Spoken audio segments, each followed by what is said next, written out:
আসসালামু আলাইকুম গাইস, আশা করি সকলে ভালো আছেন। আমি আলহামদুলিল্লাহ ভালো আছি, আল্লাহ খুব ভালো রাখছে। আজকে আমি যে বিষয় নিয়ে কথা বলবো সেটা হচ্ছে, আপনারা পোস্টারে দেখতে পাচ্ছেন যে আমাদের মেগাস্টার শাকিব খান এবং কলকাতার নয়, বলিউডের মেগাস্টার সালমান খান একই ফ্রেমে, ইয়েস একদম ঠিক দেখছেন, একই ফ্রেমে সালমান খান এবং শাকিব খান। এটা একটা এআই দিয়ে বানানো, তবে যদি একসাথে তাদেরকে বাস্তবে দেখা যায় কেমন হতে চলেছে ভাবুন। মানুষ তো চিৎকার পাবে, এরকম একটা ইভেন্ট হওয়া দরকার।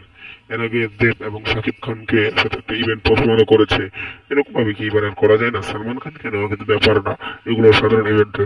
এবং শাকিব খানকেও যদি কলকাতার কোনো ওই যে রিয়েলিটি শো বা মুম্বাইয়ের রিয়েলিটি শো এবং সালমান খানের বিগ বসেও যদি শাকিব খানকে রাখা হয়, তাহলে একসাথে দেখা গেল, এটা আমাদের জন্য খুবই মারাত্মক একটা খবর। এটাই আমরা চাচ্ছি যে মেগাস্টার শাকিব খান বিগ বসের মতো কোনো শোয়ে থাকুক, এটাই আমাদের চাওয়া, এটাই আমাদের পাওয়া, এটাই আমরা চাচ্ছি। যাতে মেগাস্টার শাকিব খান এবং সালমান খান সাথে শাহরুখ খান এরকমের সাথেও শাকিব খান মোলাকাত করেন। Thank you.